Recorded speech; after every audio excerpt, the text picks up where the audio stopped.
A woman goes to her first pregnancy checkup and is told, "Congratulations, you're having twins." And weeks later at her next checkup, she's told, "We only see one heartbeat." This scenario is more common than most people think. I'm Dr. Brooke Friedman, a reproductive endocrinologist and infertility specialist at Reproductive Partners.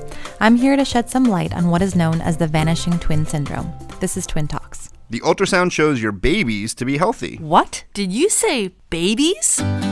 You're huge. Are you having twins? Are they natural? Which one do you like better? Twins, huh? My neighbor's cousin's brother's uncle's a twin. So can they read each other's minds? How do you tell them apart? Twins? You got a 2-for-1. Do twins run in your family? Double trouble. You're not having any more, are you? At least you're not Octomom. If you're pregnant with twins or you're an experienced twin parent, odds are you've heard it all before. Now it's time to hear from the experts. This is Twin Talks, Parenting Times 2.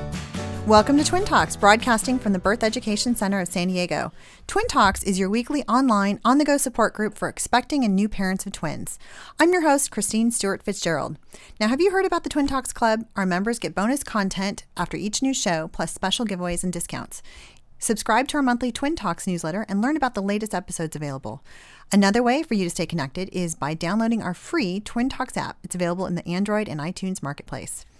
Before we get started, let's introduce our panelists in the room, and I'll introduce myself first. I'm the mom to ID girls who are just 5. They turned 5 years old last week. And I also have a singleton who is going to be 2. So it seems like all of our birthdays just happened at the same time. And so we are definitely, we're a girl family. Lots of estrogen. Yes. We're split in my house. So I'm Sunny, and I'm the owner of New Mommy Media, which produces Twin Talks, Parent Savers, the Boob Group, and Preggy Pals. And we have 4 children, my husband and I. My oldest kids are boys. I have a 4-year-old, a 2-year-old. It's pretty bad when you say your oldest is 4. Yeah. And then I have identical twin girls, Ainsley and Addison, who are 10 months old. I'm Shelly. I'm the producer here at Twin Talks. I have identical twin boys who just turned 2 in July, and then I have a singleton girl who is 3 weeks old. So we've got a 3 under 3 situation here. I wanted to let you guys know we have a virtual panelist program. So for those of you who can't get out of your house and into the studio, you can follow us on Facebook or on Twitter, and you can also use the hashtag TwinTalksVP to stay a part of our conversation. And we want to thank Shelly. This is actually Shelly's last episode with us, at least for the time being. We open the door for her to come back whenever she wants, but as you can imagine, with a newborn little girl and her twins at home, things are a little crazy, and she needs to be home and be with her family. Yes. We're sad, but we hope she'll come back at some point. So Shelly, we just want to thank you for your time. Thank you. I'm sure I'll be in here. Yeah, as a panelist. I'll drag her along and be a panelist. Totally. Yeah. We'd love to have you back, but we appreciate it. Thanks, Shelly.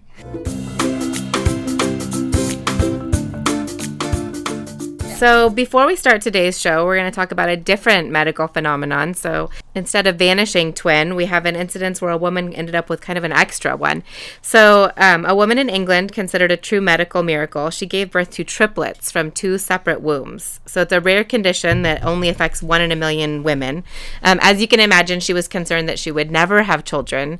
And in fact, kind of the opposite happened. She ended up pregnant in one uterus with a singleton and in the other one with identical twin. It was a high-risk pregnancy. She had the triplets early and low birth weight, but luckily they seem to all be healthy and doing well, she says. That's just amazing. I mean, well, having triplets is just, a big deal, but then having them, different 2 wombs. Yeah, that's crazy. Now we have our expert in here. Now I have to ask our expert, Dr. Friedman. I mean, now what are the chances of women having 2 wombs? So it's incredible. It's rare, but we definitely see it. So it's called a uterine didelphys, which basically there are 2 separate uterine horns, and women actually can conceive spontaneously with a uterine didelphys. So it's not that automatically equates with infertility. So it's a rare phenomenon, but we do see it, not infrequently. And sometimes it's actually associated with 2 cervices as well. So sometimes they have two uterine horns and two cervixes, 2 cervices. We don't know how that happens. It basically it's a abnormality that occurs when we're in our mother's womb. Okay. So it's basically the uterus doesn't form normally. Usually what happens is those 2 horns fuse together, but that just doesn't occur in some women.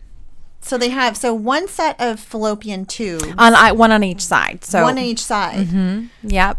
Okay. So usually they have one ovary on each side, and they have one horn kind of in a fallopian tube on each side. Oh my goodness. And then you said 2 cervices. Sometimes. Cervice is the plural of cervix. Sorry. Yeah, I know. Yeah, it is. Yeah, and not all the time, but sometimes they do have two.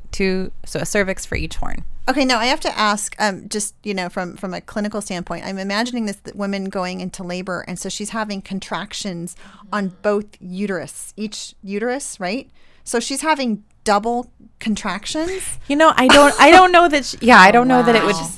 I would think how it would feel different, but yeah. I would think the pregnancy. It seems like with the early birth weight, she probably wouldn't make it all the way to. So because there's less space typically in each horn, so definitely there's an increased risk of preterm delivery, particularly with 2 in one horn. Since there's less space, it's not surprising that she delivered early. But I'm glad to hear that the baby seemed to be doing well.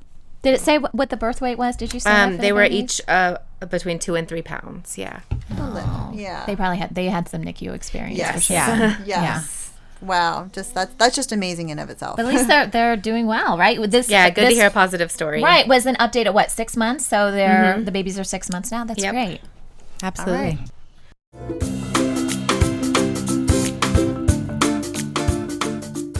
Well, today's topic is vanishing twin syndrome, and we're talking with Dr. Brooke Friedman, who's helping us understand what this phenomenon really is and how it can affect women carrying twins. So thanks for joining us, Dr. Friedman. Absolutely. Thank you for having me. Can you explain what this is from a medical standpoint? Absolutely. So typically in the context of, let's say, an IVF pregnancy, typically the most common scenario is that, for example, 2 embryos are transferred and both implant, but only one continues. So what can happen is that first pregnancy ultrasound around 6 weeks, often there's 2 separate sacs and 2 heartbeats seen, but then the follow-up ultrasound, it looks like only one is continuing, and the other pregnancy, which initially implanted, was not able to continue developing. Mm-hmm.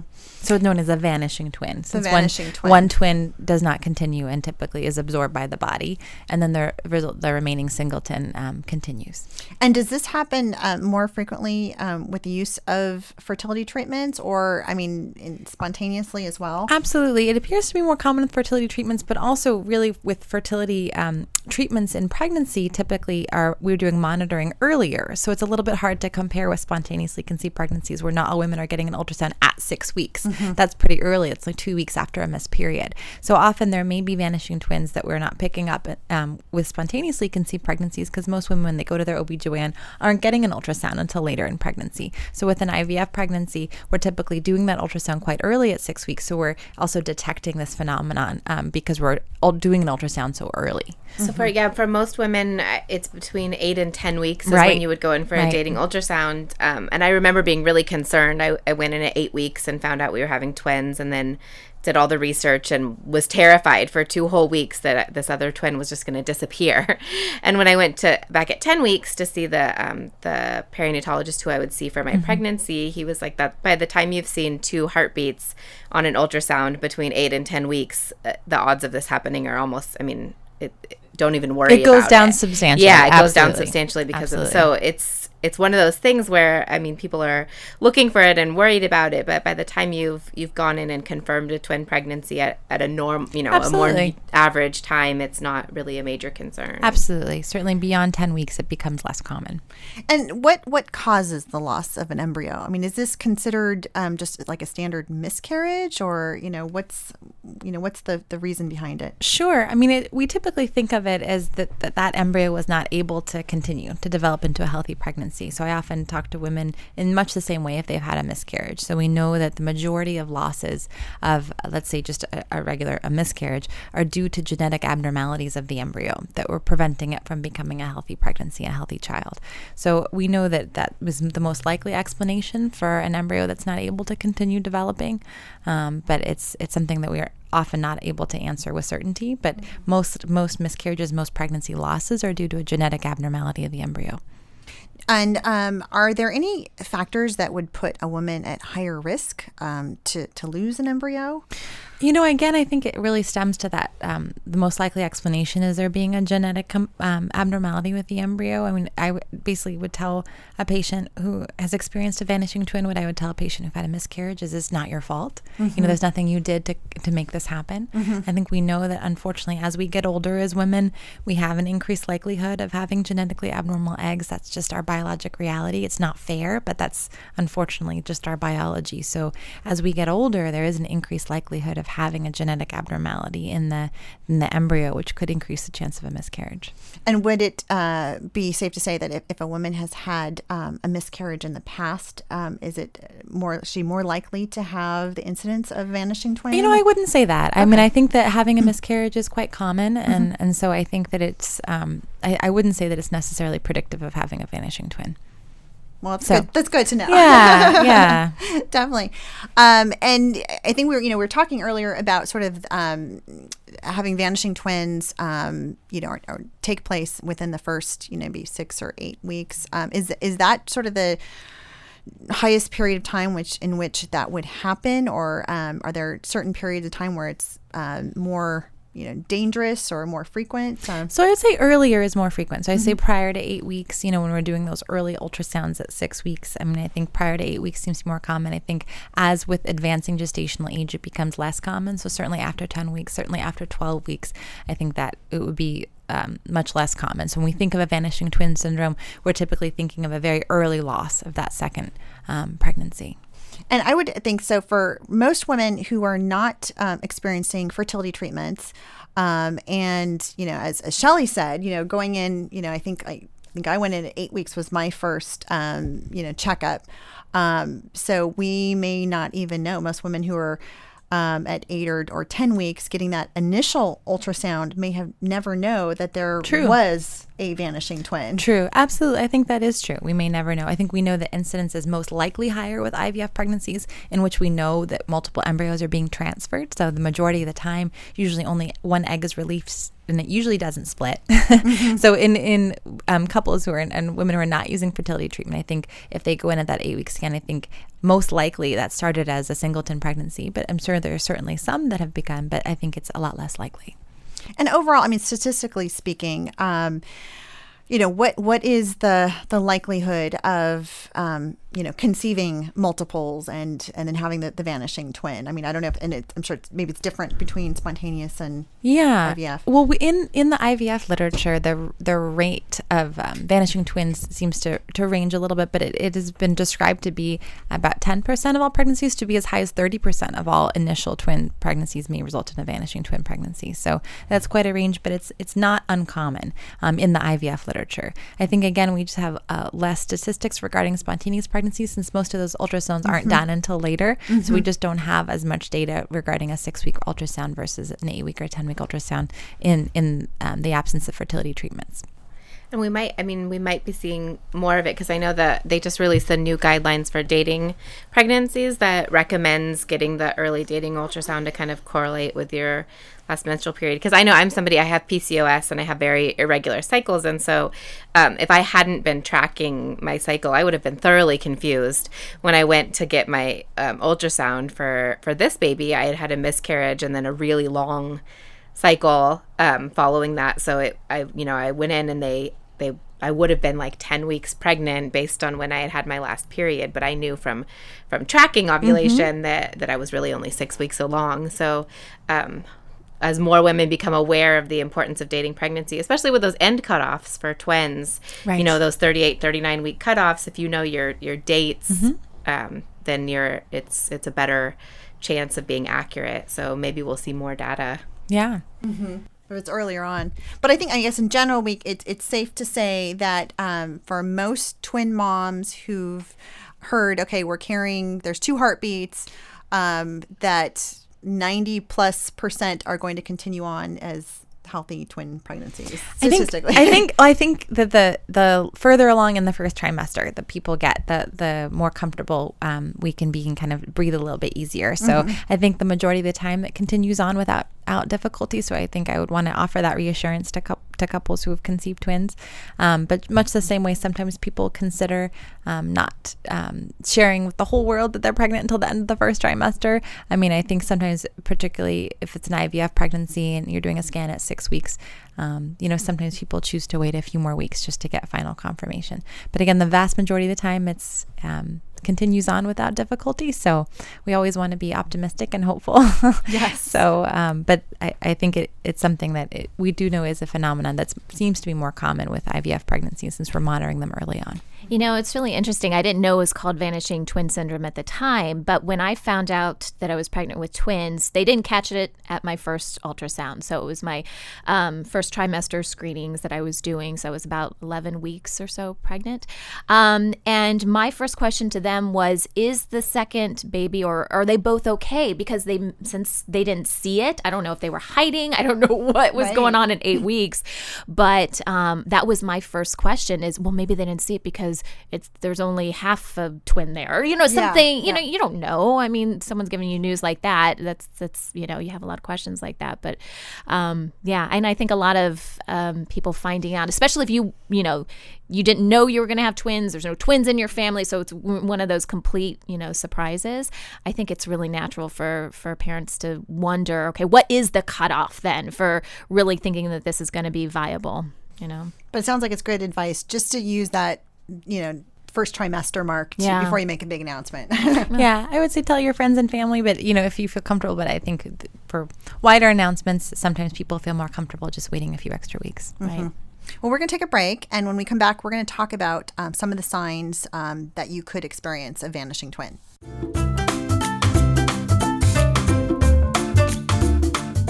Well, welcome back. Today we're talking with Dr. Brooke Friedman about vanishing twins during the pregnancy. So maybe you can describe what are some of the symptoms that a woman might experience that suggest the loss of an embryo? So oftentimes there are no symptoms. So oftentimes because we're talking about something that's so early on, typically between 6 to 8 weeks of pregnancy, typically there are no symptoms. Sometimes it can be associated with a little bit of bleeding, but often there are no symptoms. Okay, so she really wouldn't know until she visits her next checkup and gets an ultrasound. Yeah, often there may be no symptoms, or there may be a little bit of bleeding. Just a little bit. Yeah. And besides ultrasounds, there are other tests that would confirm that there is a loss? No, it's really ultrasound based. Okay. Yeah, that's really the only way to know for sure. I had a question. So with a miscarriage, obviously there will be bleeding at some point, or else the woman has to have the dilation and curettage, right, D&C done if it doesn't pass on its own. But with vanishing twins, it seems like you said that the embryo can just get kind of reabsorbed, but that doesn't happen with a singleton miscarriage, right? So what's the difference? How does that work? Sure. I think it's really stemming towards that these vanishing twins are very, very early losses. So I think if you're looking at a pregnancy that's, around 6 weeks, that it tends to sort of be a much smaller pregnancy, and the body can just absorb it. We're not going to, obviously don't want to intervene because there's a continuing pregnancy there, and so it just sort of there is a small amount of tissue that will remain there, but it's something that then the body can sort of absorb, or sometimes it just stays small, and then it's actually something that we can sometimes see, like at the time of the delivery of the remaining singleton. Is it something that when you go to your first appointment, let's say you didn't know that this had happened, is it something that a medical provider would definitely tell you about? Or, sometimes I feel like we're only told what we need to know. And is that something we really need to know? Like we're saying it could show up on an ultrasound. Is it something, and maybe this is subjective, maybe every provider is different. But Sure. I think certainly we're always very honest about what we see. So if we see something at 6 weeks and I see more than one implantation, more than one pregnancy, I'm going to say I see more than one pregnancy. Sometimes what will happen, in the case of a twin pregnancy, is that one pregnancy will look more developed than the other, but there'll be a size discrepancy. And so then I'll say with the couple, I'm a little bit concerned about one twin that's measuring smaller, measuring behind, but let's repeat the ultrasound and see. And sometimes it's the smaller one that is showing signs of not being as developed that then doesn't continue to develop at the next scan. But certainly I would be surprised if that was information not disclosed to a patient. I think we always want to be honest about what we see, and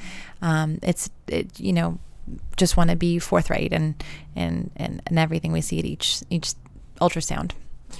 It sounds like you have to, you're trying to communicate that there is concern, but then you don't want to upset them too much. Yeah. I mean, that's a real, tough balance. It is. I mean, I always say I want to be cautiously optimistic. So I always say that. I always want to be cautiously optimistic. I want to be hopeful, but I also want to be honest. So if I do have a concern, I always want to say I want to be cautiously optimistic, but I am a little bit concerned that, this may be what's going on, but let's reevaluate next time. And I mean, if you do see that, I mean, when the woman's going to, to regular checkups and the ultrasound does confirm that there is a loss, can you tell us about any of the psychological or emotional experience that might be common for women in this position? Absolutely. I think particularly with the patients that I see that have been struggling with infertility, it can be quite devastating. I think it's, so I really talk to them the same way that I've talked to someone who've had a miscarriage. And then again, reemphasizing this is not your fault and that we know this is a common phenomenon, trying to place it into context to normalize it, that we know that, as high as 30% of some studies have described this phenomenon, and that we know it most likely stems from not every embryo being genetically normal or structurally normal, not being able for that embryo to develop into a healthy child. And that this was nature's way of recognizing that and saying, this embryo was not able to continue to develop. So that's generally kind of what I talk about, and just to acknowledge the fact that it is a loss. But then to focus on the remaining singleton that's there and to really kind of celebrate that. Absolutely. And then, as you mentioned, oftentimes if there was a scan done later, we might never have known that there was a second implantation. But having seen that then, and, as soon as you see that, then your mind obviously goes, towards envisioning that twin pregnancy, understandably. So it can come as quite a shock, but I think just emphasizing that we really feel like that's probably nature's way of recognizing that was not going to be able to be a healthy child. And I do know that there are some support groups. There's a few links on the Multiples of America website that lists support groups for moms who have lost a twin, whether it's in utero or after birth. And I think those are some great resources. Absolutely, because it is a fairly unique situation. It is. Yeah. It is. Yeah. And now we know you're a reproductive endocrinologist. You're not a psychologist, but for those moms who maybe they did get the scan at the 8-10 weeks, and they were really excited about having twins, and they told their family and friends, and then 2-3 weeks later find that they have in fact lost the embryo. What advice do you give in terms of responding to all those questions like, oh, how are the twins doing? Yeah, that's definitely a very difficult situation. I think some of the support groups that you mentioned, I think, can be helpful in that situation. But I think just if they're comfortable being honest to say, this can happen. My doctor told me this is actually quite common, unfortunately, early in the first trimester, and that we know this was really most likely related to an abnormality of the embryo that was not allowing it to continue to develop into a healthy pregnancy. And so just sort of acknowledging that this is common and just trying to educate people if they feel comfortable that this is common, unfortunately, but then trying to celebrate the singleton and the focus on the remaining pregnancy. But certainly, I always encourage patients, if they're struggling, to get as much support as possible, whether that be family, friends, support groups, a psychologist, psychiatrist, therapist. I mean, I think it's really important for people to have the support that they need to get through what may be a challenging time. I think it's really important to acknowledge it as we've talked about, as a loss too, because there would be a lot of people probably quick to say, but you still have a baby. Mm-hmm. Do you know what I mean? And I know even the mental process I went through in finding out that I was pregnant with twins, like you start envisioning things, of and then there's 2 babies, and then and then I think you're constantly reminded when you see their sibling. Do you know what I mean? And I don't know how long that lasts. I've never been in that position, but I think it's really important to acknowledge that it is a loss, and that that it's difficult. It's really difficult, especially because when you find out you're going to be a twin mom, there's special groups for twin moms, and it's just a different kind of classification that you get. Just a different group. Sure. And then you're suddenly not quite part of that. And I don't know. There's a little It's hard because I had, like I said, had an early miscarriage after my boys and before this baby.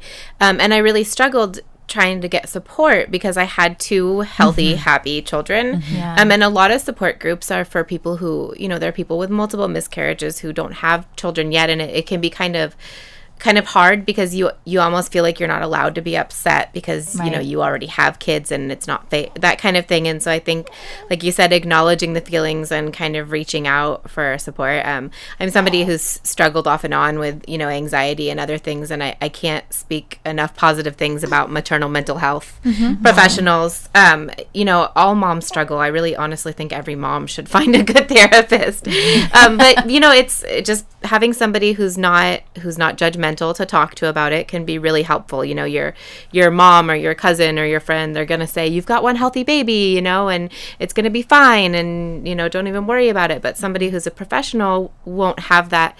Their job is not to sugarcoat things for you, and so you can be more honest about your feelings of loss with somebody who's not trying to make you feel better, who's just there to help acknowledge it. So I really think if this happens to you or somebody finding those resources can be invaluable. Absolutely. I think it's important to just have respect for everyone's situation is going to be unique. Everyone's journey is going to be different. So I think that everyone could deserve some extra support. So if someone's struggling for whatever reason, be it their infertility journey, be it a miscarriage or vanishing twin syndrome, I think it's absolutely an excellent idea to reach out to get some extra support. It can be very helpful. That's great advice. Well, thanks so much for everyone for joining us today. And for more information about the vanishing twin syndrome, or for more information about any of our speakers or panelists, you can visit our episode page on our website. Now, this conversation continues for members of our Twin Talks Club. And after the show, our panelists will talk about how this may affect the surviving twin. So for more information about the Twin Talks Club, visit our website, newmommymedia.com.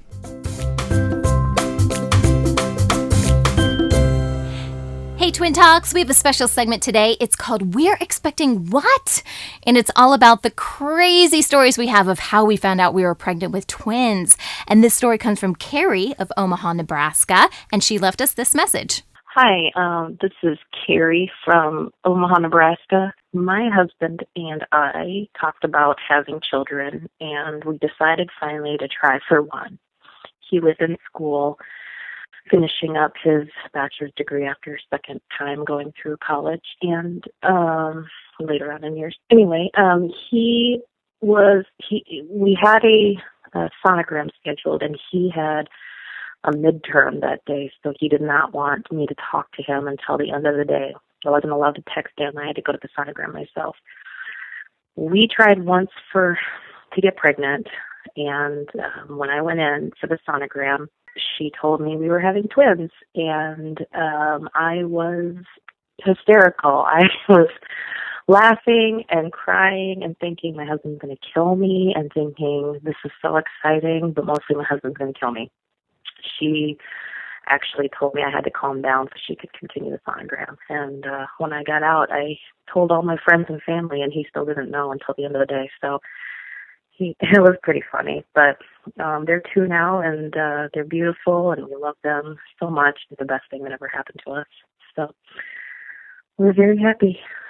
If you'd like to share your fantastic story with us of how you found out you're pregnant with twins, you can call our voicemail at 619-866-4775 or send us an email. That wraps up our show for today. We appreciate you listening to Twin Talks. Don't forget to check out our sister show, Preggy Pals, for expecting parents, our show, The Boob Group, for moms who breastfeed their babies, and Parent Savers, your parenting resource on the go. This is Twin Talks, Parenting Times 2. This has been a New Mommy Media production.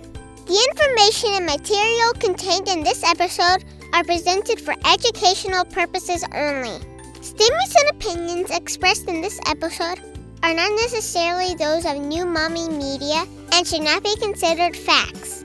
While such information and materials are believed to be accurate, it is not intended to replace or substitute for professional medical advice or care, and should not be used for diagnosing or treating healthcare problem or disease or prescribing any medication.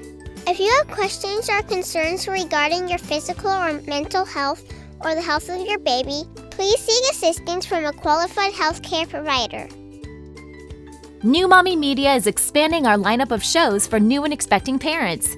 If you have an idea for a new series, or if you're a business or organization interested in joining our network of shows through a co-branded podcast, visit newmommymedia.com.